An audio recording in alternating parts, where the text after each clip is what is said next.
The entire FNAF timeline. Talk to me. I'm a FNAF connoisseur. So if you make any mistakes, I'm gonna be on top of it. Because I know all about FNAF. One place. Five Nights at Freddy's is a franchise with over a decade's worth of content. A whole lot of countless content. Games, books, A whole and lot now of games. a movie. There's a reason that like books and games. I didn't really know much about the books until I watched the Game Theorist FNAF Ultimate Timeline vid. But after watching that, I was told, hey, you should check out this one because it's a little bit easier to follow and it's shorter. But the Game Theorist is the reason why I know that this series has like 16 books. It has more books than games. Why does it have more books than games? I don't get it. no matter whose timeline you watch, they all look different. Making a FNAF timeline is not easy. There are so many ways you can interpret this story. Because the story has too much going on. And then I was told at some part in FNAF history, they were trying their best to make sure their story wasn't figured out. And with them trying to make sure people didn't figure out the story, they made it more confusing. And some areas it's very, very blurry because they didn't want people to figure it out, which I think is crazy. Why would you not want people to eventually figure your story out? I don't know. And maybe what I'm saying is completely wrong and they weren't trying to make the story harder to follow. Word of mouth though is telling me otherwise. Is mine. So let's start at the beginning. 70s. Back in the 70s, a company called Fazbear Entertainment got its start by creating different props and mascot costumes for carnivals. This video is hard. Specifically for something called the Fall Fest. The Fall Fest featured various mascot characters such as a bird, an elephant, and the most popular of all, Fredbear and Bonnie.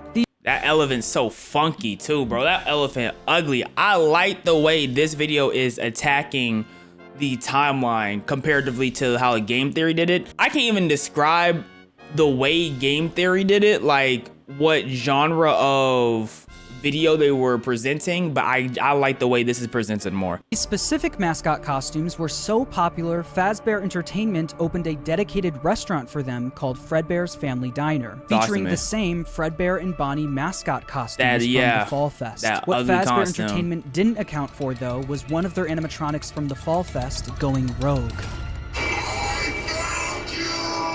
ending in a giant fire. Who is that? With most of everything from the Fall Fest being destroyed. RIP the Fall Fest. I've never heard of the Fall Fest. Have I heard of the Fall? Yeah, I like the documentary type of style. You know what I'm saying? This is clean.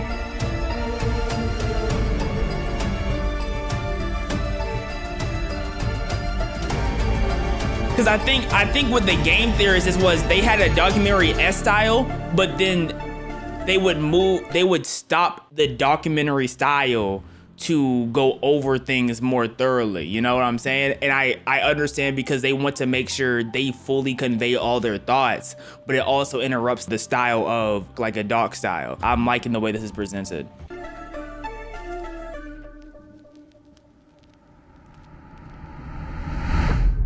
The specifics about the animatronic that went rogue and the fire are unknown and will likely be revealed next year in FNAF's next big release. Although we don't know much about that game already came out. Oh, did they reveal it? I don't know. How this fire occurred, we do know that after the fire, Fazbear Entertainment started phasing out of the mascot costume era. They needed something new. The two men who helped found Fazbear Entertainment, Henry William Afton and Henry William Emily, stepped up to the plate. William Afton was mostly the businessman of the two, handling all of the money. Because Henry was literally better than him in every single way. William was just scummy. That's one thing that I really figured out. William stinks from top to bottom. Everything he's good at, his wife is better than him at, and then everything he's not good at, he's not good at. Like, and everything he thought he was good at, Henry was better at. Like, he's really trash. While Henry was the more creative one, with him being in charge of building most of the animatronics and props for the company. With the Fall Fest era of the company coming to a close, they were only left with Fredbear's Family Diner, the standalone restaurant created for the Fredbear and Bonnie characters. You cannot tell me you looking at this and you don't see Yogi Bear, bro. This is Yogi. Hey, boo boo, you want a picnic basket? In order to replace the mascot versions of Fredbear and Bonnie, Henry went to work on new versions of the characters, eventually creating the new Fredbear and Spring Bonnie. The same characters, but with new designs and new suits. I will say the new designs don't look friendlier. This looks way more cursed than anything like this, or that. I don't like I don't like the little whiskers. The whiskers really throw this off for me. It just feels like he's like kids. Oh, get close to me. Fredbear and Spring Bonnie. The same characters, but with new designs and new suits. Henry called them Springlock suits. These suits are able to double as both an animatronic and a suit that the employees could wear. To switch the suit from animatronic mode to suit mode, the employees could use a hand crank to pull back the animatronic parts, leaving room for them to climb inside. The spring locks that were helping to hold back those animatronic parts were very sensitive though, and with even a little bit of moisture, the spring locks could potentially snap shut, crushing and killing whoever was inside. But if that ended up happening, Fazbear Entertainment had some common sense procedures set in place. In the case that the spring locks come loose while you are wearing a suit, please try to maneuver away from populated areas before bleeding out, as to not ruin the customer experience. So just die somewhere else? Oh, brother. Fredbear's Family Diner ended up being super successful for William and Henry, so much so that other companies tried replicating it. Another company proceeded to rip off Fazbear Entertainment's old mascot characters by creating their own animatronic versions of them. I thought this was Henry who did this. The leader of the group was Ned Bear, a direct copy of Fredbear. Yeah, this was Henry. Followed by a hippo, an elephant, and a frog. Get that stank elephant on my face, man. Characters from the Fall Fest, and all with slightly different designs to avoid copyright issues. But while the rival company was able to replicate the designs, they could not replicate Henry's state-of-the-art technology. Their robots were poorly made and had to have giant batteries with exposed wires. Okay, so in the Game Theories video, if I'm not mistaken, Ned Bear and all of them were made from Henry. But now this is saying that Henry and William were teamed up by the time this happened. So now I'm actually very confused. And this is why this is what he was saying earlier, how everyone's timeline is different, because what he's saying is completely conflicting with what I already know. I don't know. On stage with them. Naturally, the rival company failed and ended up being bought out by Fazbear Entertainment. With all of the success from Fredbear's Family Diner, William and Henry decided to branch out and create more characters for a new restaurant. In 1983, William and Henry opened Freddy Fazbear's Pizza, featuring Freddy Fazbear, Bonnie, Chica, and Foxy. With the opening of Freddy Fazbear's Pizza, Fazbear Entertainment was experiencing success like they've never seen before. But with two restaurants now open at the same time, more success also meant more work for William and Henry. The duo were so wrapped up in work that they started neglecting their own families. William was the father of 3 kids, the eldest, Michael, the crying child, and Elizabeth. Man, F Michael, RIP Elizabeth, and we do not care about that crying child, dog. Crying child has yet to have a 100% confirmed name, so for this video, he will just be called the Crying Child. Meanwhile, Henry had 1 kid,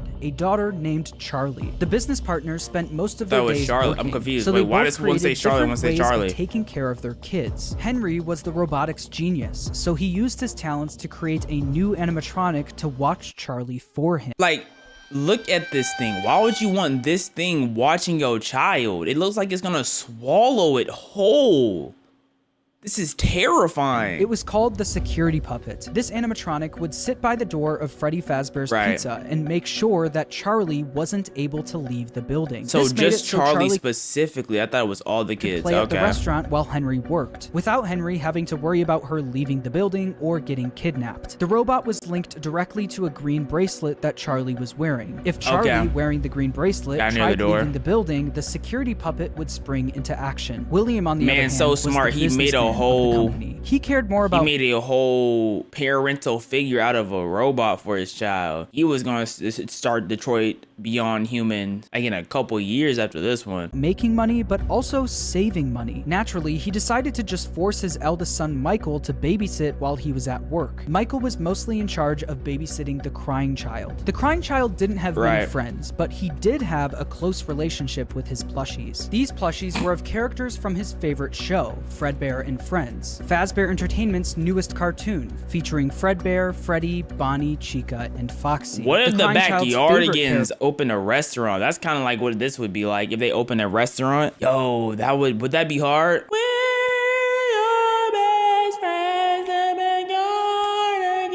Though was Fredbear. He especially loved his Fredbear plushie. Although he loved the plushie version of the characters, the animatronics would soon become a different story. One day, while visiting Fredbear's family diner, the crying child saw something that would scar him for the rest of his life. While wandering the restaurant, he walked by the employees only room, where an employee accidentally left the door open. Inside the room was his father, William Afton, helping another employee into a spring Bonnie suit. And that scared but through the him? eyes of the crying child, this looked like someone was literally being stuffed into an animatronic suit. The crying child was so young that he wasn't educated on how the mascot characters worked, so seeing a human be put inside of one terrified him. When a child experiences something traumatic, their brain naturally tries finding ways to deal with that and that's trauma. why you have to get rid of kids, bro. That's why you just have to say F those kids. An imaginary friend. This imaginary friend took the form of the object he loved the most, his Fredbear plushie. His new imaginary friend Fredbear followed him wherever he went, shape-shifting into flowers, hiding behind cars, and in the sewers, with nobody being able to see him. Yo, we sure that's not Pennywise? Except for the crying child. When the crying child was overwhelmed, the plushie would talk to him and try to calm him down. Even when the plushie wasn't around, it was still able to speak to him because it lived in his mind. While the crying child was dealing with the trauma of seeing what he thinks was someone being stuffed into a suit, his brother Michael was only making it worse. Michael knew about what happened with his younger brother and used it against him. Every day while Michael knows, the crying child, the younger brother knows, but the dad don't know. The dad don't know nothing his child going through right now. What an excellent father. Mom don't know either. What an excellent mother. Michael would put on a Foxy mask, hide somewhere in the house, and jump scare his little brother. What type of... I didn't tell y'all to put me in the mix now. I didn't sign up to be put in the mix now. Hold on. Hold on. Hold on. Hey, bro. Okay, scare me already. Scare me already. Wow. Hello? Sorry, I'm getting a full-blown animation. Hey. I'm looking at y'all. I don't want to get scared. I'm looking at y'all. I don't want to get scared. Bro, this animation been going on for how long? Y'all let me know if it's scary. Hey. Yo. Thank you. That's scare number one. Come on. Come on, get the... Nothing's popped on the screen yet. Nothing's popped on the screen yet.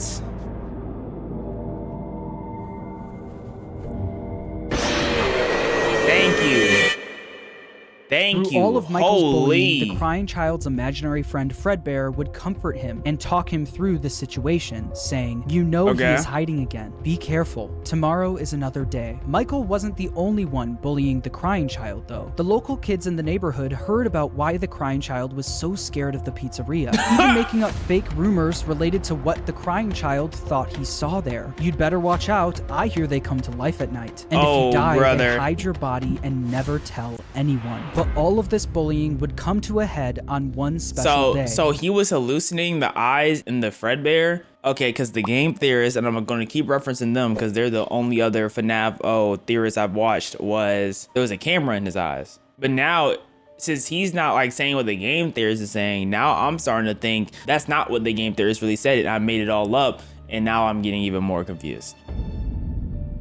This is why making a timeline for FNAF is really hard. The crying child's birthday. Ironically, his birthday party was being held at Fredbear's family diner. Because he was so terrified of being at the pizzeria, he hid under the table, not knowing that Michael and his friends were nearby, planning a prank that would go terribly wrong. Oh, okay. So now we in the mix again. Okay, I see what you're going for. I see what you're going for. What if I don't want to be in the mix? You ever thought about that? Like, you ever thought about what I want? Grab your pizza. Fredbear and Spring Bonnie will be performing in 5 minutes. That voice sounds very familiar. Who is that? I'm gonna keep it a buck. This don't even look like no place. Like there's barely any lights on. There's no way that's how the stage looked like. Like, look at the stage. This looks demented. Those look terrifying. This is crazy. Like, that looks crazy. Michael and his friends lifted the crying child up to, quote, give Fredbear a big kiss. Like, imagine you put a child under a guillotine and you get surprised when the guillotine falls on the head, bro. Like, like, what do you mean? That's like putting a child in the middle of the road and being surprised when a car comes and hits it, dog. Like, what did you expect to do when you put a child where a mouth is closing, man? Like, bro. And Fredbear bit down on him, leaving his body to go limp. Michael and his friends quickly stopped laughing. Because of Michael's immature behavior, his terrified younger brother paid the ultimate price. Although the crying child was badly hurt, he didn't immediately die. Because of the immense brain damage, he slipped into a coma. After being treated at a hospital, the crying child was taken home so he could be comfortable, surrounded by his only friends, his plushies. In the crying child's final moments, Michael decides to apologize for what he's done, saying, "Can you hear me? I don't know if you can hear me. I'm sorry." After Michael speaks, the crying child's imaginary friend Fredbear, created out of the trauma he experienced, continues doing what it's done the whole time. It comforts him, saying, "You're broken. We are still your friends. Do you still believe that? I'm still here. I will put you back together." This would be the final thing the crying child. But isn't that William saying that? The crying child's spirit would then live on in the Fredbear suit, the thing that took his life. The crying child's death wasn't just an accident. It was directly caused by Michael's recklessness. This is something that Michael could potentially face jail time for. He should have. So it needed to be covered up. Since the crying child was being kept at home, no one else knew that he ended up passing away. So William and Michael ended up burying the crying child's body in the middle of the woods where no one would find him. No tombstone, no flowers, just a pile. That's how you know William didn't care for real. One of my kids killed my other kid. Let me hide the body so my kid doesn't go to prison. Like, come on, bro. Where's mom at? Dirt, an unmarked grave, like, and a mom lifetime co-signed worth this? of guilt that Come on Michael now. would have to live with. Shortly after the incident, Fredbear's Family Diner was quickly shut down, as they should be. Fredbear was completely wiped from existence. The Fredbear and Friends TV show turned into Freddy and Friends on tour. The Fredbear and Spring Bonnie Springlock suits also ended up being moved into the back room of Freddy Fazbear's Pizza, mainly being used as spare suits if one of the Freddy's animatronics broke down. The death of William Afton's youngest son was a pivotal moment in this story, specifically William Afton's story. This was the first domino to fall. A father losing his son is a traumatic situation, and while any other father would take time to grieve, be sad, and properly deal with this is the William Afton, bro. You don't have time to be sad and grieve. There is money to be made. A new child can be made in 9 months, bro. This money can only be made today. You know what I'm saying? Ooh, go get that paper, William. Loss, William Afton took a different route. Afton definitely was upset about his son dying, but it wasn't because he felt bad for his son. It was because it was embarrassing to him. William Afton was a narcissist. He had little to no empathy. All he cared about was work and comparing himself to his business partner, Henry. Henry had a wife, a kid, and a talent for robotics that Afton was utterly jealous of. The death of the crying child sent Afton over the edge because while Henry's family was still perfect, his was now broken. Henry and William had different ways of taking care of their kids, and while Afton employing his eldest son failed, Henry's security puppet succeeded. Henry's daughter, Charlie, lived on. Afton had a hard time dealing I with like this take on this. I like this take. He started becoming an alcoholic, frequently visiting the local bar called Junior's. One night, though, after drinking a little too much and getting kicked out of the bar, he decided that he was going to settle the score with Henry. Afton, even though like Henry didn't even do anything. Henry didn't do a dang thing, but he wants to settle the score, bro. Like, what are you doing? Filled with rage, drove from the bar to Freddy Fazbear's Pizza, where he knew Charlie was being watched over by Henry's security puppets. Let's murk Charlie, Afton though. planned on risking everything to kill Henry's daughter, Charlie. He didn't care that if he is got crazy. Caught, and he didn't care if he went to prison. I'm going to risk everything to kill my partner's child because my child got killed due to my negligence. Like, what are we talking about? But when Afton got to Freddy's, he noticed that Charlie was standing outside by herself. It turned out that some bullies were able to trap the security puppet in its box and lock Charlie outside. Oh, she was getting bullied just like yo, garbage son. Why did I call him garbage? That's on me. Are you sure those were just bullies? Or are you sure this wasn't planned? Because what do you mean she's been perfectly locked out the restaurant on the day that he wants to kill his child? Like, man, this was planned. Charlie outside of the pizzeria. The security puppet was eventually able to escape its box and went looking for Charlie. As Afton sped away, the puppet noticed that Charlie was outside in the pouring rain. It then did what it was programmed to do and went to protect her. How is it walking with those two little... But as the puppet like, got closer to Charlie's body, toothpicks. the rain started making it short circuit. It was forced to crawl its way over to her until the rain got to be too much and the puppet shut down right next to Charlie's body. While Charlie and the puppet lay lifeless next to each other, Afton was speeding home, driving right past where he buried his son and the bar he got kicked out of. When Afton got home, he was met with his wife sitting in the living room watching TV and Michael in his bedroom. Afton was a drunk and abusive father and fully blamed Michael for what happened to his youngest son. Mrs. Afton... I mean, he put his head in the animatronic. Is it not completely his fault? Like, no matter what, he is the one who put that kid's head in the animatronic. So it is Michael's fault. Like, I don't know what you want William to think. Afton tells him to leave Michael alone because he's had a tough day, but Afton I don't doesn't listen. care. He goes over to Michael's room and pounds on the door, only for the door to be locked. He then makes his way around the house to try and find a way in from the outside. But once he gets to Michael's bedroom window, he notices that it's broken. Oh, he's like trying to run away. Michael was so upset by what he did to his brother that he would sometimes see visions of Fredbear appear and disappear. Tonight, Fredbear appeared outside his bedroom window, so he and it jumped almost out felt to like attack his brother was calling out to him from beyond the grave. This would happen frequently, and every time it did, Michael would run to the spot where they buried his younger brother, only to find that nothing had changed. His younger brother was still gone and buried in the ground. Afton knew Michael did this often, saying, "Ran off to that place again. He will be sorry when he gets back." The guilt of killing his younger brother haunted Michael in his real life, but also in his dreams. Michael would constantly have nightmares about the animatronic that took his brother's life. I mean, These were makes the exact sense. same nightmares his younger brother used to have every night, now passed on to him. Yo, it's like family tradition.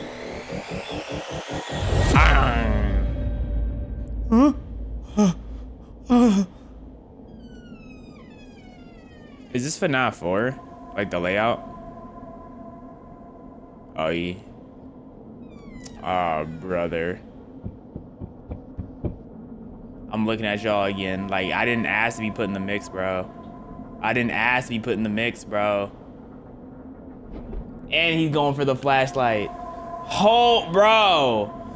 Hold on. If I wanted to play a horror game and be in the horror mix, I'd be load up that game. Oh, brother. But I didn't ask to do that. And you're closing the door like the game. No, that's hard. That's hard. But is it too late? Bro, I don't want to be jump scared, bro. I don't. Not at all. I came for FNAF lore. I came for FNAF lore, not jump scare lore. Holy. Oh yeah. That's a problem. After the death of Charlie, Fazbear Entertainment tried their best at covering it up. Fortunately for them and for William, the crime was committed outside, where no one was around to witness it. Nobody was there, too. too. With everything, while Fazbear Entertainment never spoke of the incident again. Which is the security wicked. puppet was quickly moved to the back room of Freddy Fazbear's Pizza, where the retired Fredbear and Spring Bonnie suits resided. But something was different about the security puppet. Dark tears now appeared on the mask of the animatronic. Dark tears that weren't there before. This is something that Afton quickly noticed the next day. Yeah, it was obviously like just the rain due to the malfunctioning and the chemical reaction that paint has with the rain. That's all that is. Or it was like short-circuited and was short-circuiting from the eyes and it caused like a, come on now. Like, I thought y'all knew robotics. He went into work. He'd heard about what happened moments after he sped off. He knew the security puppet was found laying next to Charlie's body. So does that mean Charlie's soul now resided in the puppet? William definitely noticed that the puppet looked different, almost like it was haunted, almost like it was thinking. Other employees would eventually notice the same thing. I'll be honest, I never liked that puppet thing. It's always thinking and it can go anywhere. After realizing the security puppet may be possessed by always the spirit thinking, of Charlie, yeah. Afton went back and looked at the crying child's Fredbear plushie, only to find that it also seemed to be haunted. The crying child feared for his life every single day, and that plushie was something he was able to cry and pour his agony into. Afton believed that this is what caused the plushie to appear haunted. It wasn't made alive by the spirit of his son, it was made alive by the agony and fear his son poured into it. Afton quickly became obsessed with the concept of haunted objects, and more specifically, the power of human emotion. He needed to— Wait, this is the puppet? No, because this looks like an animatronic. No way this was the puppet. You telling me he was crying with this disgusting, terrifying thing? Oh yeah, your child was sick off a rip. He was never gonna be okay. Maybe it was good we cut him off early. Find out if this is something he could take advantage of. Afton then used all of his money he made from Fredbear's and Freddy Fazbear's Pizza to build a giant underground facility directly under his house. It was here that he would try to recreate what happened with his son. Mind you, he somehow built that without anybody knowing. Like, nobody heard the construction. In order to do this, Afton didn't take any chances. He needed to replicate exactly what his son went through. So he did to Michael? In order to do this, Afton built a replica of his house underground, along with his son's daily walk to Fredbear's Family Diner. He also built a makeshift bedroom where he could force kids to have the same nightmare every night. Afton would sit in his office watching them on the cameras. Cameras that could— kidnapped kids and forced them into his basement so he could watch them have nightmares. Be accessed using the passcode 1983, the year his son got bit. He also kept the crying child's Fredbear plushie on the desk as a reminder of what he was trying to replicate. Okay, that was the plushie. Okay, it makes more sense. There were dummy animatronics that wheeled down the hallway. But the kids wouldn't see them as just blank dummies on wheels. Afton would pump hallucinogenic gas into the room to get the kids to think that what they were seeing was a monster. These nightmare gas canisters were being stored all throughout his underground facility. And on the bed of this makeshift bedroom was a Freddy plushie, in the hopes that the kids would pour their fear and agony into the plush. So is FNAF 4 a makeshift? Is that not real life? I thought FNAF 4 was real life, but it was one they kidnapped kids. Dog, his son did to his plushie. On the other side of the bunker, where Afton recreated the crying child's walk to Fredbear's, he placed a bunch of Fredbear plushies all over the place. These Fredbear plushies had walkie-talkies inside of them. This was Afton's way of recreating his son's imaginary friend that would talk to him wherever he went. Afton would speak to the kids through his walkie-talkie sitting in his private office. After setting up the bunker, Afton was only— Where did you get the kids from? Missing one more thing. The one thing I will say about the game theorists is at least they use the references from the game or like the books to help you get the picture on where they're getting the information from. And I don't have enough knowledge from any of those things to be able to put together where he is getting the information of him kidnapping kids and using them in the basement for all this. It's just interesting after watching the game theorists going on to this one, how many things are colliding. And I don't have enough experience with the games to figure it out myself because the games are scary. FNAF is literally jump scare simulator, bro. I'm not playing that, bro. I got to FNAF 2 Night 3. I couldn't beat Night 3, never looked back. Kids to run these experiments on. He needed a way to kidnap and capture kids without being caught, and he had the perfect way to do it. By making another restaurant. The show will begin momentarily. Everyone, please stay in your seats. Okay, so now we're getting... Okay, because he's... Circus Baby and the Funtime animatronics. These robots were specifically built by Afton to capture kids. He did do this. I forgot. Okay, that's how we got the kids down there. I didn't think he kidnapped them and held them. I thought he kidnapped them and murked them immediately.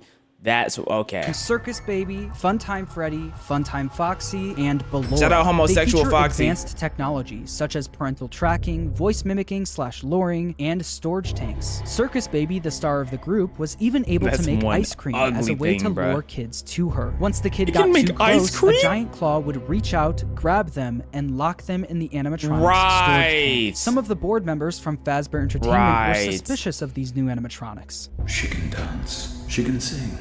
She's equipped with a built-in helium tank for inflating balloons right at her fingertips. Right. She can take song requests. Okay. She can even dispense ice cream. for whatever reason. With all due respect, those aren't the design choices we were curious about, Mr. Afton. Afton even created a new restaurant for these animatronics called Circus Babies. Those weren't the design choices we were curious about. Oh, what are you curious about? Well, why does it have a claw in it? Like it could just snatch something small up, because it can't snatch nothing. It looks like it could just snatch something small. How did these parents not know they were all these kids were going missing at this one restaurant and didn't like file a police report to check out like all the animatronics in the rest? Why did they not do that? I feel like they could have easily figured out by investigating the animatronics. Don't think about it too hard. Pizza World. Elizabeth, William Afton's daughter, was fascinated by Circus Baby. All she wanted to do was play with her, but Afton wouldn't let her. Daddy, why won't you let me play with her? You let the other children go see her. Why won't you let me go? He strictly told her to stay away from the animatronic, but one day she didn't listen. On the opening day of Circus, the kids don't want to listen. They get the consequences. You know what I'm saying? I'm not gonna say she deserved it, but I'm not gonna say she did. No, wait. Okay, so he was able to snatch kids and take them to the basement with this animatronic. That's what I'm putting together. But when his child got picked up by the animatronic, she died. Why did she die, but everybody else he was able to kidnap? I don't get it. Baby's Pizza World, another domino would fall in Afton's life, and Elizabeth would soon be the victim of his terrible misdeeds. I can do something special. Did you know that? I can make ice cream, although I only did it once. What a wonderful day, though. I was in a small room with balloons and a few tables. I would always count the children. I'm not sure why. They usually played together in groups of 2 or 3. There were 4, then 3, then 2, then 1. Time to play. Like this building just does not look welcoming, bro. Am I tripping? You climbed on stage with the animatronic. Like, come on, bro. Ice cream. Get snatched.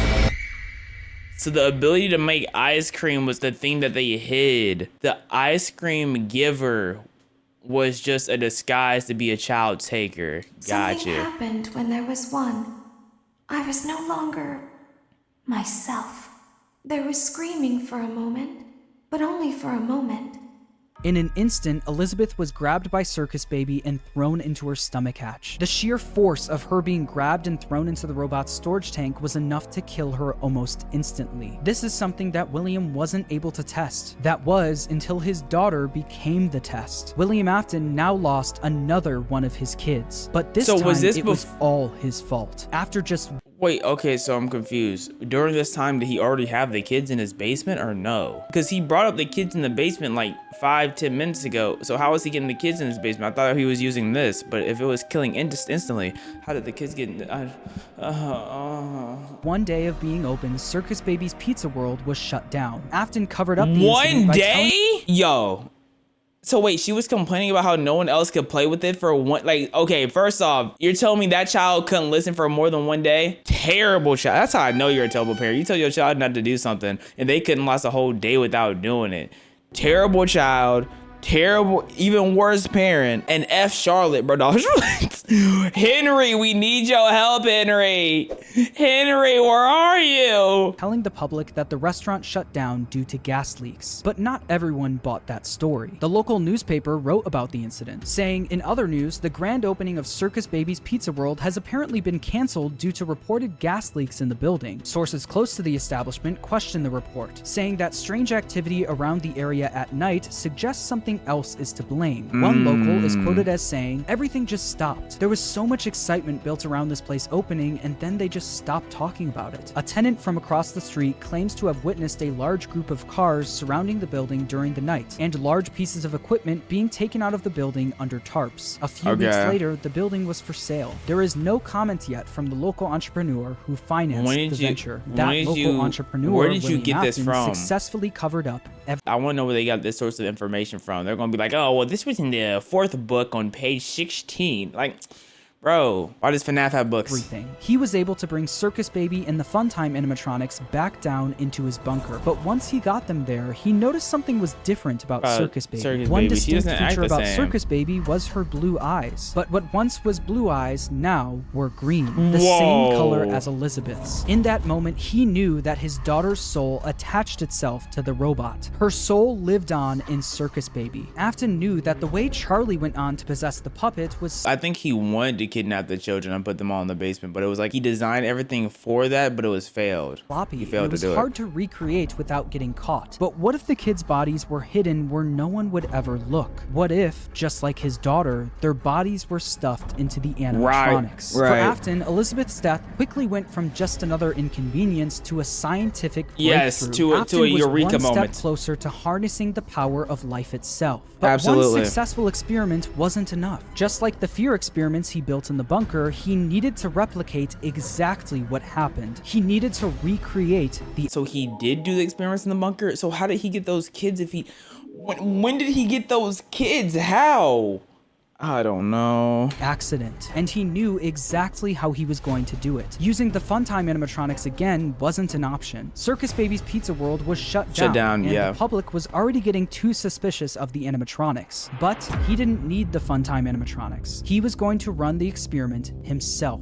On June 26, 1985, William Afton made his way to Freddy Fazbear's Pizza. There, he would put on the old Spring Bonnie suit from Fredbear's to lure 5 kids into the back room. Right.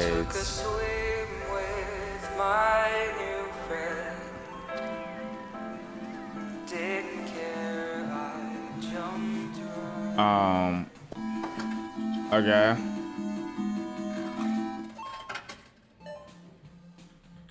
I think there's something behind you, Twin. Hey, Twin, I think there's something behind you. I thought you were luring them. This is like you kidnapping them. Looking for a friend? Like, you cannot tell me y'all want y'all child to play with this. This thing is raggedy and dusted. Look at his chest, bro. This thing is all beat up. Look at his head, bro. This thing is all beat up. Look at his eyes, man. It's all beat up. Look at his teeth, man. It's all beat up. He needs to brush his teeth, bro. He has no Listerine available. Come on now. The water's clear, come swim with me. Swim with me. Go into the water with me. My name's William Afton. I'm in Bonnie. Oh, and all these kids, I'm gonna lure them to me. I know you want this toy, Freddy. Bro, I was going crazy. One by one, Afton killed them and stuffed their bodies into the animatronics. Right. Susie was first, being stuffed into Chica. Gabriel went into Freddy, Jeremy into Bonnie, Fritz into Foxy, and then there was Cassidy, who went into Fredbear, aka Golden Freddy. At this point, Afton had no idea. Wait, so he went into Golden Freddy? So wait, let me. Being stuffed into Chica. Okay. Gabriel went into Freddy, Jeremy into Bonnie, Fritz into Foxy, and then there was Cassidy, who went into Fredbear, aka Golden. So Fredbear is Golden Freddy, and Freddy is the Brown Bear. And Fredbear wasn't Fredbear like the one of the first iterations of was Fredbear made by William, or was it made by that company that they ended up buying out? I think he was made by the company that they ended up buying out, but I could be mistaken. All I know is like they look literally the same. They could have made them look a little different besides color. Freddy. At this point, Afton had no idea that the crying child spirit was in Golden Freddy, so he didn't think twice about shoving Cassidy in there. Okay, so this was the original Freddy. Like this was OG Freddy that the other brother killed Cassidy. The brother, was but they different kid from the rest. Freddy, Bonnie, Chica, and Foxy were just regular animatronics. Afton had no choice but to kill them, then stuff them into the suits. But Golden Freddy wasn't just a regular regular animatronic, it was a Springlock suit. The same Springlock suit that took his youngest son's life. Afton was aware of how dangerous the Springlocks were. Any bit of moisture or too much movement would cause them to snap shut, slowly killing whoever was inside. So that's exactly what he did to Cassidy. He put him into the suit and watched as the Springlocks snapped shut, cementing Cassidy's death as the most brutal of them all. Freddy, Bonnie, Chica, Foxy, and Golden Freddy weren't the only animatronics sitting in the back room of Freddy Fazbear's Pizza, though. They were joined by the security puppet, which contained the soul of Henry's daughter, Charlie. Once Afton was gone, Charlie jumped into action, almost acting as a guide for their souls, properly giving them life inside of each animatronic. After the incident, the kids were quickly reported missing by their families. And although the security cameras caught Afton luring the kids away, he wasn't able to fully get in trouble. Since he was wearing the Spring Bonnie suit, they were never able to prove it was actually him. Afton also hid the kids' bodies where no one would ever look, so the bodies were never found. For some reason, they wouldn't Afton look was in able the to get robots. away with I don't yet understand. another crime. Because of all the bad press that came from the missing children's incident, people stopped coming to the pizzeria. Of course. After months of customers no longer showing up. If any restaurant or store had a reputation of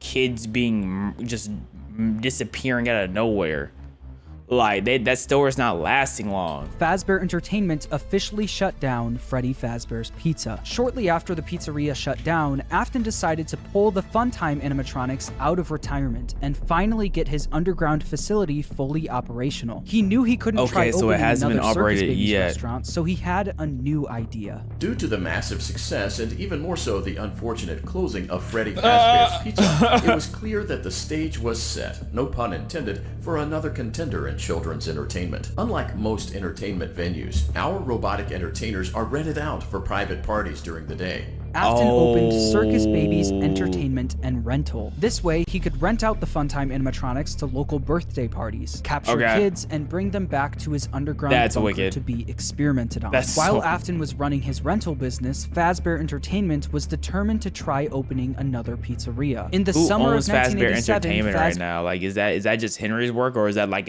over another corporate head? Entertainment opened the new and improved Freddy Fazbear's Pizza, this time with brand new versions of the original characters. You got freaking Thong Chica over here. Like, with ugly Bonnie, bro, and Freddy look like he been swallowing a couple too many pizzas.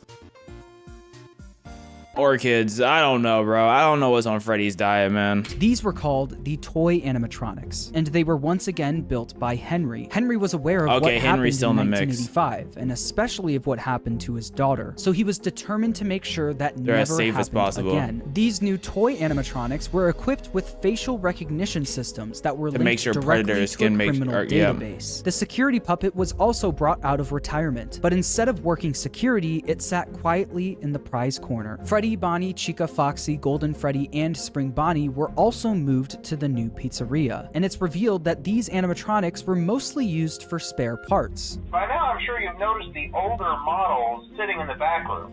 Those are from the previous location. Yeah. We just use them for this is parts FNAF now. too. The idea at first was to repair them, but they were just so ugly, you know? And the smell. This means that the haunted metal of the original Freddy's animatronics was now being put into the toy animatronics, causing the toys to also now be possessed. After Afton got away with the first set of murders, he needed to see if the kids' spirits were possessing the animatronics. In order to see for himself, Afton went back to work at the new pizzeria as a daytime security guard. While Afton was working the day shift, Jeremy Fitzgerald was working the night shift. Jeremy Fitzgerald, worked there for 5 nights, and unfortunately for him, because the kids possessing the animatronics were killed by an adult, they were extremely aggressive to any adult they encountered.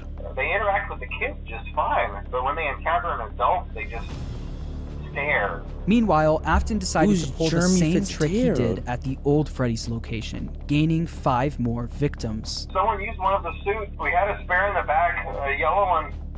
someone used it. Afton used the Spring Bonnie suit to pull the same stunt again on 5 more kids. Right. But as he was committing the murders, Charlie from inside the puppet was actively trying to save the kids. She tried enlisting the help of the other animatronics, but it was too late. Afton had already finished what he started. Not only that, him seeing the puppet and Freddy walking around the pizzeria trying to stop him was all the proof he needed that his experiments were successful. The kids he put into the original suits were haunting the animatronics. But there was one problem. Afton knew that the haunted metal of the endoskeletons was the key to everything, but the animatronics were trapped at the pizzeria. There was no way he could bring them back to his underground bunker. He couldn't get to the animatronics if the pizzeria was still open and active. So he needed to find a way to make sure the pizzeria shuts down and fast. Instead of stuffing the new set of victims into the toy animatronics, he decided to leave the kids out in plain sight, scattered throughout the pizzeria. This was a guaranteed way to get the pizzeria shut down. A few hours after Afton committed the murders, Jeremy Fitzgerald showed up for his night shift, unaware of what happened that day. And he was still in the Spring Bonnie suit when he did that. So that Spring Bonnie suit, isn't that like the ugly Bonnie suit? Like the one that has the stupid whiskers? Hello. What on earth are you doing there? Didn't you get the memo? The place is closed down, at least for a while. Listen, just finish your shift. It's safer than trying to leave in the middle of the night. We have one more event scheduled for tomorrow, a birthday. You'll be on day shift. Wear your uniform. Stay close to the animatronics and make sure they don't hurt anyone, okay? The next day, during Jeremy's day shift, one of the animatronics bit him in the head. This was infamously known as the Bite of 87. Meanwhile, Afton successfully got the pizzeria shut down. The local newspaper wrote about the incident, saying after being open only a few short weeks, Freddy Fazbear's Pizza is closing its doors. The new animatronics will be scrapped due to possible malfunctions. However, the original characters are being kept in hopes of a possible reorganization. Yo, if a company has this many bodies to their name, bro, after brand new openings, people can't try to keep coming back, right? It has to be permanently scrapped, dog. Since the toy animatronics, and it sounds like they're harassing the same areas too. Like they need to be permanently scrapped, now being scrapped, he knew he could get away with taking their endoskeletons. But he also knew that he couldn't risk showing his face at the pizzeria again. So he got his oldest son, Michael, to do the work for him. William was easily able to get Michael to do whatever he wanted. William was abusive and manipulative, while Michael was haunted by the guilt of what he did to his younger brother. Because of this, Michael basically acted as William's puppet. Michael showed up for the night shift at the now closed Freddy Fazbear's Pizza under a code name, Fritz Smith. At the end of his shift, he would successfully steal the toy animatronics endoskeletons he did that night causing him to get fired his first day on the job due to tampering with the animatronics. As it said in the local newspaper, what about odor? Is it because he's so haunted by his past that he doesn't shower now? That's crazy. Entertainment scrapped the toy animatronics. The original Freddy, Bonnie, Chica, and Foxy were going to be fixed up and reused, and that's exactly what they did. After the 1987 Freddy's location shut down, they opened yet another location. Where? This time using the exact same building as the first Freddy Fazbear's Pizza. As you can imagine, this didn't work out great for the business. Of course People not. already had a bad impression of Fazbear Entertainment, so using the same building that the original murders took place in didn't help business. Customers barely showed up to the new pizzeria, leading it to shut down by the end help of is 1993. wanted, bro. Although this was bad news for Fazbear Entertainment, this was great news for William Afton. Afton was able to acquire the endos of the toy animatronics, but that wasn't enough. He needed all of the haunted endoskeletons, especially the ones in the original animatronics. The OGs got the power behind them. Afton came up with the plan to steal the endos from the animatronics. Each pizzeria was designed with something called a safe room. As always, if there is ever an emergency, please go to the designated safe room. Every location is built with one extra room that is not included in the digital map layouts programmed into the animatronics or security system. This room is hidden to customers, invisible to animatronics, and is always off camera. This room was hidden from guests and invisible to the animatronics. Afton would use this to his advantage, luring each of the animatronics to the safe room and dismantling them one by one. The kids possessing these animatronics were the same kids he lured into the back room all those years ago. He planned to use the same trick to lure the same kids all over again. They beat him. They beat him up. They hit him with the 1-2, don't they? They hit him with the 1-2. You know they hit him with the 1-2. Don't try to scare me again, man. Bunny, is that you? Oh, Bunny, you're so cute. Don't look at me like that. Freddy, is that you? Freddy, you're so cute. Why do you have so many lights? Oh, Bonnie's watching Freddy get lured. Where's it lured? Lured sounds better.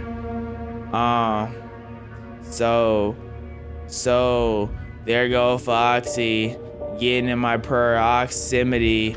Hold up, shout out to Yosemite Sam. He got a big booty. I so fat, like, man. Want to see if I can touch it with my hands. Is it real or is it fake? I don't know.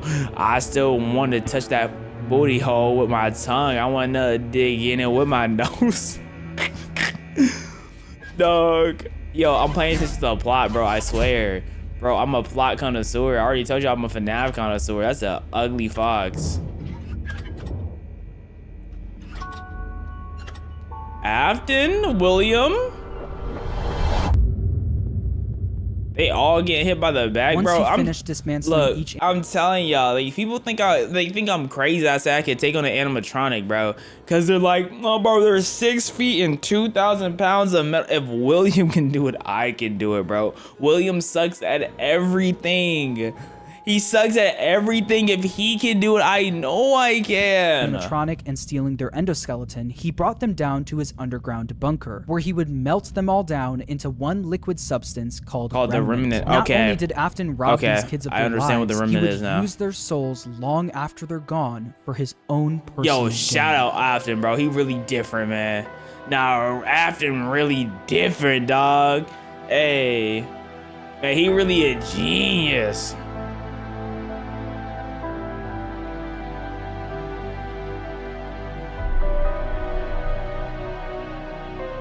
Those chairs were like the same chairs I had in like middle school, elementary school.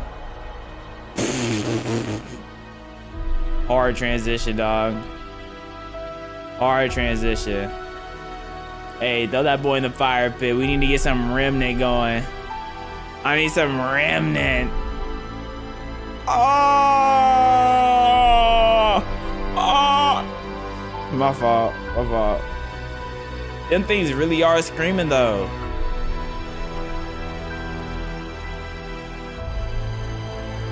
Man, you next, bro. You next. Hey, dog, I know, bro. I know, but at least you can finally rest in peace, man. At least you can finally rest in peace. Sis, you know what I mean? Because you're going to be spread across the whole world because you're a remnant, you know what I'm saying? You're a remnant now, reminisce on your days of being a child and being an animatronic, and I don't know.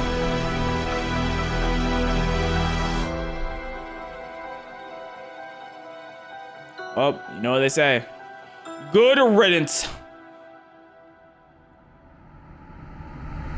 By melting down the endos, he successfully created Remnant. This substance, containing the spirits of all of the missing children, was silver in color, and if kept at the right temperature, was malleable. Afton didn't want to risk testing the Remnant on himself, so he injected it into the Funtime animatronics. Once he did, the animatronics jumped to life. The experiment had worked. William Afton unlocked the power of life itself. After his successful experiment, at this point, weren't the kids just try to jump him and beat the brakes off of him and then feed him to the wolves? Back to Freddy Fazbear's Pizza to collect his old Spring Bonnie suit. But once he got there, he was met with the spirits of the 5 missing children, trapping him inside the safe room. Bro got pressed by ghosts. The spirit inside Golden Freddy, chased Afton around the room and forced him to get into the Spring Bonnie suit. Bro got pressed by Cassidy was ghosts. the most vengeful spirit of them all. Being spring-locked in the Fredbear suit was a painful and slow death, and he wanted to make sure that Afton knew what that felt like. At this point, Afton knew how a spirit could live on. As long as he was inside the suit, he knew he'd be back.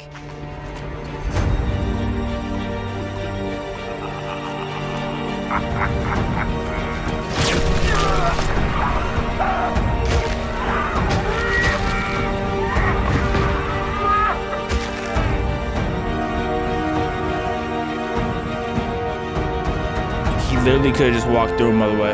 They were just ghosts. He really could have walked right As through them, Afton mind laughed, you. the spring locks snapped shut, forcing Man him chose to go through what pain instead. Cassidy went through. This was an act of revenge by Cassidy, and it wouldn't be the last. Afton was now confined to the safe room of the now shut down Freddy Fazbear's Pizza, and because of this, everything in his underground bunker was left abandoned. But even with Afton gone, the rental business continued on its own. All of the Funtime animatronics containing the spirits of the missing children and even his daughter Elizabeth were still being rented out during the day and then brought right back down to the bunker. All the spirits wanted to do was escape.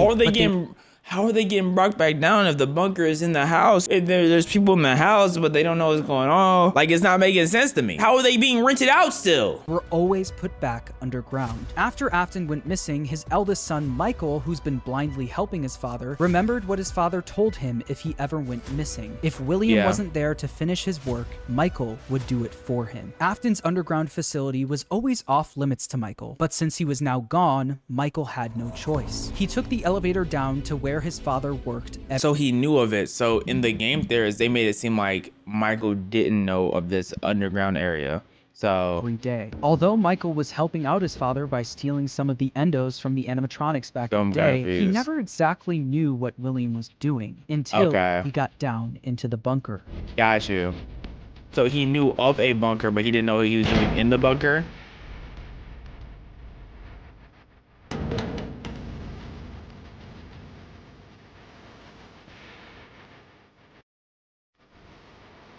Over the several days he visited the bunker, he learned more about what his father was up to. He learned about the massive facility his father built, complete with multiple rooms. Okay, he didn't know the size of it either. He learned the truth behind the Funtime animatronics and how they were actually designed to kidnap kids. And he learned through the voice of Baby exactly how his sister died. A little girl, standing by herself.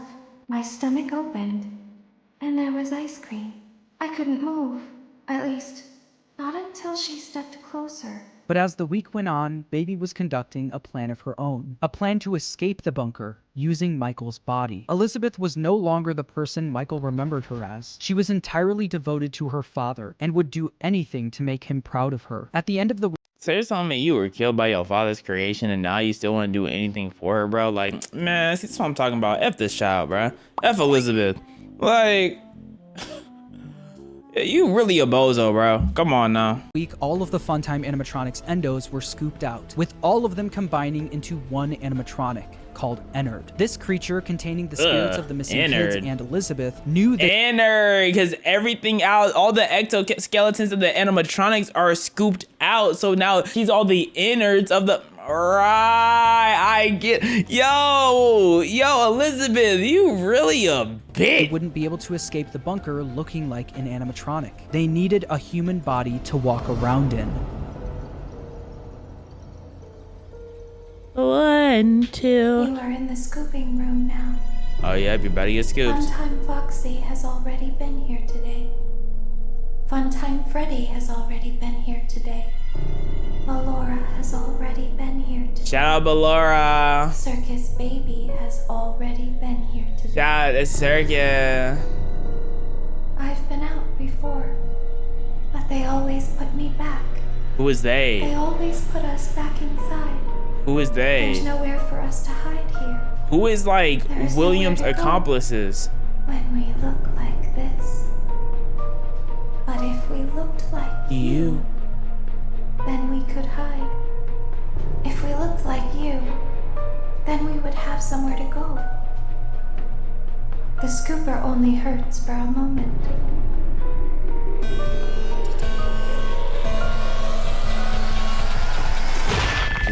Rip Pozo.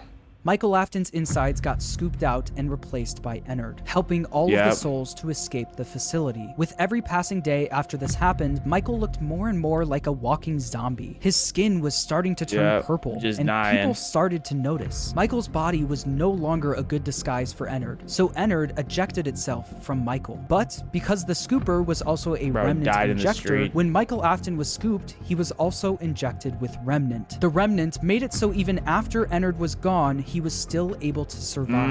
With Michael now back in full control of his body, he had a new mission. I'll say, like, I'm able to understand some of the Remnant talk more with this timeline comparative to the game theorist timeline, but I'm able to understand where they got the information that goes hand in hand with the timeline from the game theorist. It's very interesting how watching two of the same concepts help you get a better picture of whatever you're consuming overall. But maybe I should have just beat the games, am I wrong?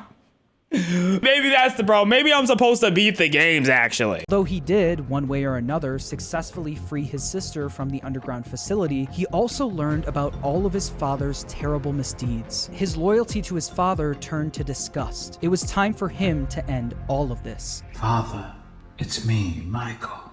I did it. I found it. It was right where you said it would be. I found that dude. They didn't That's my fault. recognize me at first, but then they thought I was you. And I found her. I put her back together, just like you asked me to. She's free now. But something is wrong with me. I should be dead, but I'm not. I've been living in shadows. You should be dead, but now you're just ugly. There is only one thing left. At that point, you are dead. I'm going to come find you. Uh-oh. And I'm gonna kill you. Oh. Okay, get a move on, Michael. Spent years searching for his father with no luck, until a new ad in the local newspaper caught his attention. Someone decided to open something called Fazbear's Fright, the horror attraction. Local amusement park is getting ready to scare your socks off with a new attraction based on the unsolved mysteries of Freddy Fazbear's Pizza. Featuring actual relics from the decades-old pizzeria, this new attraction is guaranteed to bring back your childhood in the worst possible way. Which is absolutely as if using absurd. the crimes of his father to make a profit wasn't bad enough, they also went back to the old pizzerias and collected any objects they could find to put on display at the attraction. Michael immediately applied for the job of the security guard with the sole intention of burning the place to the ground. This is FNAF when he got 3. there, he saw the remnants of his past. The shells of all of the animatronics, missing every single one of their endoskeletons. He knew they could only find the shells of the animatronics because he and his father stole their endoskeletons all those years ago, leaving only the shells behind. On day 2 of working at the attraction, he got word that they found a real animatronic. You're not gonna believe this. We found one. A real one. This real animatronic ended up being his father, still inside the Spring Bonnie suit he died in decades ago. Even though his father was now in the building with him, he still decided to go through on his plan, all in an effort to end his father once and for all. Michael then rigged the wiring in the building to catch fire, burning the horror attraction to the ground with his father inside.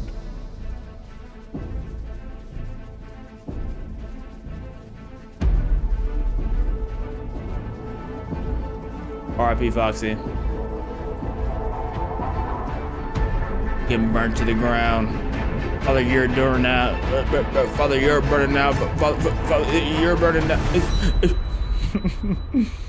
The local newspaper would write about the fire, saying a new local attraction based on an ancient pizzeria chain. I know everyone on the outside looking in, thinking about Freddy's, is just like every time they do something bad happens. Like they are just looking like this franchise is cursed. Do not interact. Conspiracy theorists are going crazy during this time on the outside looking in, man. Authorities have not ruled out foul play, but at the moment it seems to have been caused by faulty wiring. Although the fire destroyed most of everything in the building, William miraculously was able to survive. I was about to say William can never be free, destroyed. Roaming the outside world along with the souls of the missing children, Elizabeth, and Charlie inside. How is he roaming a world Michael in that wasn't able to outfit, end bro? everything, Like someone else needed to step Henry. in. That someone yes. was Henry. I was looking at his hair and I was thinking Yamcha. I was like, what is Yamcha about to do? Emily, Afton's old business partner and father of Charlie, heard about the fire at Fazbear's Fright, along with the rumors of the various animatronic creatures now roaming the streets. Henry was determined to put an end to all of this. It's only now that I understand the depth of the depravity of this creature, this monster that I unwillingly helped to create. As if what he had already done wasn't enough. He found a new way to desecrate, to humiliate, to destroy. As if the suffering wasn't enough. The loss of innocence, the loss of everything to so many people. Small souls trapped in prisons of my making, now set to new purpose, and used in ways I never thought imaginable. He lured them all back to a familiar place, back with familiar tricks. He brought them all together. Are they still aware?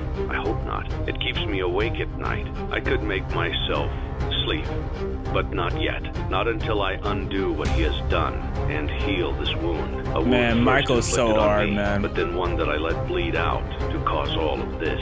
He set some kind of trap. I don't know what it was, but he led them there again. He overpowered them again. And he robbed them of the only thing that they had, again. I don't know how those tiny breaths of life came to inhabit those machines, but they will never find rest now, not like this. I have to call them all back, all of them, together in one place. By gathering all of the animatronics in one place and locking them in the same room, he would be able to burn them all to the ground for good, effectively freeing their spirits in the process. Shout out Fire, in order man. to Fire's do always this, the way to Henry go. created a new restaurant called Freddy Fazbear's Pizza Place. He knew that the spirits and William couldn't resist coming back to a new location, even if it was all just a trap. Charlie was different though. She was smarter than the rest, so Henry knew she wouldn't be as easily fooled. So he created an animatronic called Lefty, standing for lore, encapsulate, fuse, transport, and extract, specifically to capture the puppet and bring it to the pizzeria. While trying to find someone that would help him carry out his plan, one person showed up for the job. A person who was also determined to finally end all of this. Michael Afton. Day after day, the Henry's the one who made that, not Michael. Okay. Animatronics roaming the streets would show up in the alleyway next to the pizzeria. Baby, aka Elizabeth, the souls of the missing children and the crying child, now appearing as Molten Freddy, Charlie and Lefty, and his father, William, all showed up in the back alley. Michael would then collect each animatronic and throw them into a facility under the pizzeria, designed to be a maze with... I guess what's confusing to me is that, like, he says he collects them and throw them. Why don't they, like, fight? Like, are they only active at night or something? Like, how did they show up there, but, like, when they're there, Michael's able to just touch them and bring them inside? That's a little confusing, but I don't know. No exit, where the animatronics would roam around without even knowing they're trapped, until the end of the week, where they would all be burned to the ground. With all of the souls, including William himself, now in one place, Henry's plan was in motion. As far as Elizabeth and William were concerned, this was a good thing. All of this remnant now in one place was all that they wanted, until Henry stepped in. You played right into our hands. Did you really think that this job just fell out of the sky for you? No, this was a gift for us. You gathered them all together in one place, just like he asked you to. All of those little souls in one place, just for us. A gift. Now we can do what we were created to do and be complete. I will make you proud, Daddy. Watch. Listen. And be full. Connection terminated. I'm sorry to interrupt you, Elizabeth, if you still even remember that name, but I'm afraid you've been misinformed. You are not here to receive a gift, nor have you been called here by the individual you assume, although you have indeed been called. You have all been called here, into a labyrinth of sounds and smells, misdirection, and misfortune. A labyrinth with no exit, a maze with no prize. You don't even realize that you are trapped. When they're outside the building, they can travel the world, but Lord forbid they get inside a place with walls and doors. They can't leave. Like, do they not know how to function doors or something? The second they're enclosed in a building, they can't escape by themselves. Your lust for blood has driven you in endless circles, chasing the cries of children in some unseen chamber, always seeming so near, yet somehow out of reach. But you will never find them. None of you will. This is where your story ends. And to you, my brave volunteer, who somehow found this job listing not intended for you. Although there was a way out planned for you, I have a feeling that's not what you want. I have a feeling that you are right where you want to be. I am remaining as well. I am nearby. This place will not be remembered, And the memory of everything that started this can finally begin to fade away, as the agony of every tragedy should. Right. And to you monsters trapped in the corridors, be still and give up your spirits. They don't belong to you. For most of you, I believe there is peace and perhaps more waiting for you after the smoke clears. Although for one of you, the darkest pit of hell has opened to swallow you whole. So don't keep the devil. Oh, he's getting squished by the walls? How did that happen? If you can hear me, I knew you would return as well. It's in your nature to protect the innocent. I'm sorry that on that day. In your nature to protect the innocent, bro. She was like 8. Like, it was not in her nature, bro. She hardly even grew up. You over here putting false adjectives on your daughter, bro. She's not like that. She's not different. She's not built different, bro. She's just like Elizabeth. I mean, she whack. I'm just kidding. She's smarter. She's smarter because protect innocence. She did that while she was in the robot. You know what? I'm wrong. That's on me.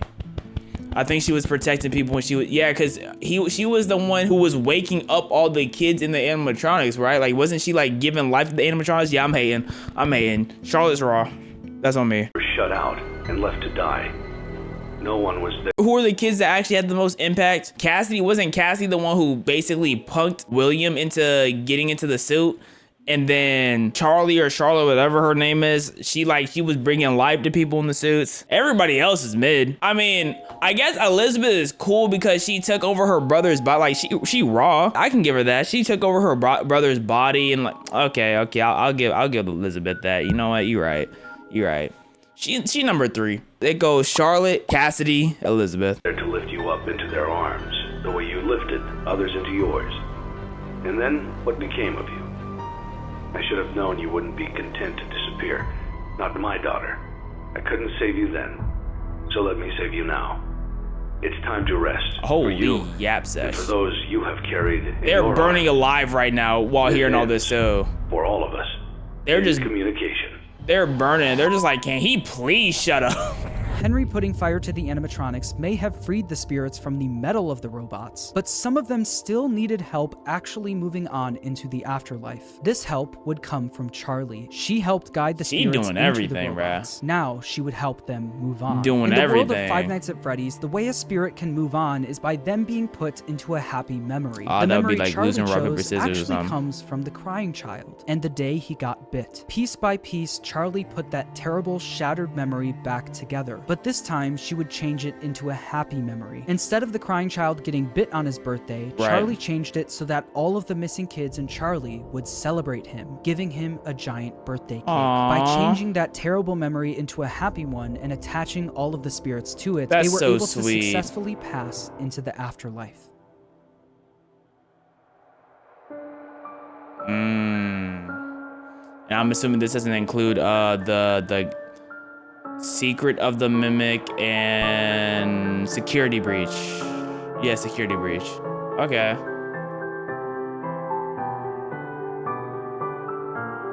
Dun dun dun dun dun. And they finally get the recipe. Hey, where's William at? Like I said, they were all able to move on, except for one. Who's that? Is that William? We all know William did not go up, bro. That might be William. It's only going down. That might be William.